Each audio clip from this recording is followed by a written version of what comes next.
Je m'appelle Adèle Charvet, j'ai 30 ans et je suis mezzo-soprano française.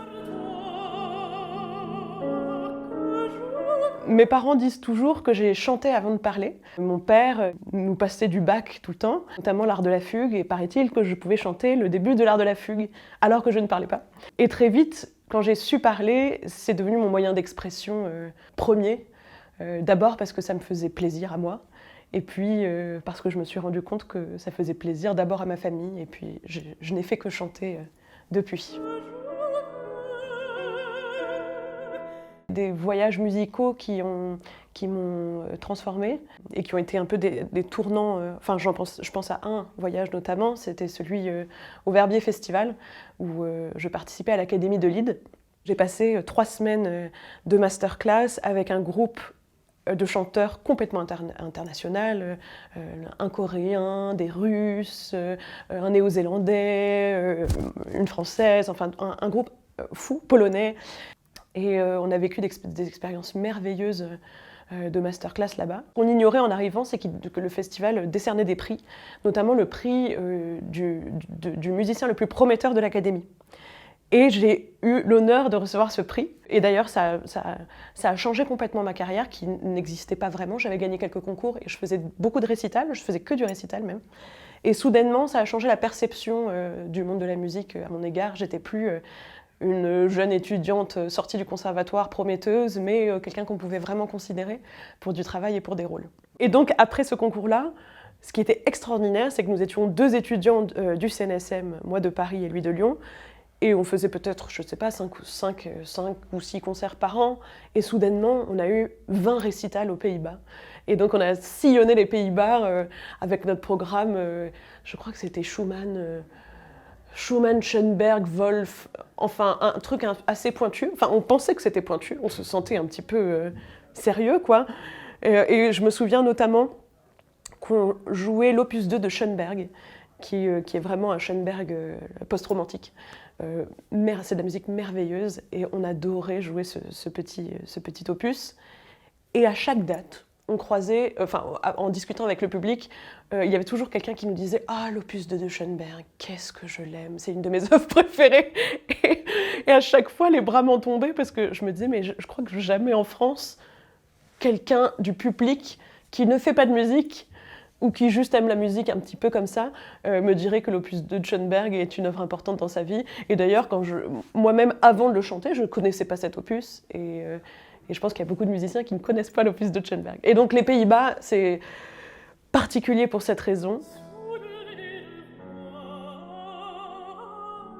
Maintenant, il faut un peu se battre pour réussir à convaincre un organisateur de concert de programmer un récital, de mélodie française ou autre. Et aux Pays-Bas, la question ne se pose pas. Et je crois que c'est évidemment... dans ces pays où il y a un rapport à la musique et à la pratique musicale en groupe qui est beaucoup plus démocratisé et généralisé, ils sont aussi très connectés à cette musique et aussi à cette poésie. Et d'ailleurs, dans le public, je voyais toujours quelqu'un qui murmurait mon texte avec moi. Et ça, je ne l'ai encore jamais vu en France, mais j'espère que... on est plein de chanteurs à vouloir secouer le cocotier pour remettre à l'honneur notamment le répertoire français, mais le répertoire du lit et de la mélodie en général. Je vais chanter mon premier Cherubino, mon premier Ariodante, Carmen, ma toute première Charlotte de Werther en version concert. Et donc c'est le rêve absolu. Je ne peux pas parler d'autre chose que du journal d'Hélène Baird.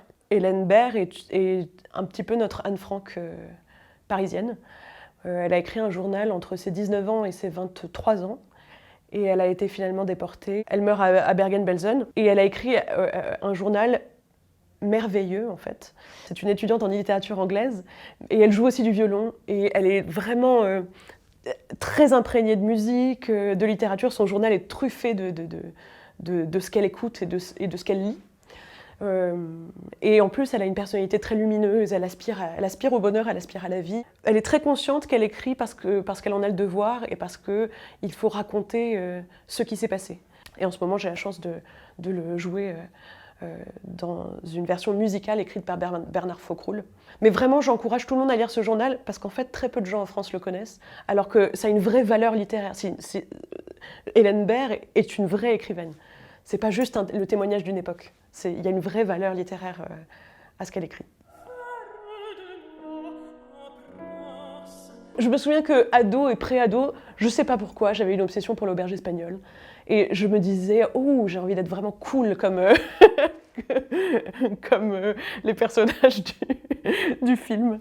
Et du coup, oui, adolescente, ça m'a marqué. En tout cas, l'idée du mélange des cultures et du voyage, ça me parlait déjà à l'époque. Le confit de canard, avec des bonnes patates rissolées.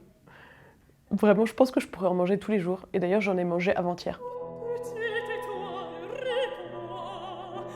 Il faut pas dire de gros mots. Mais depuis que je suis maman, je dis tout le temps « Allez, zou !»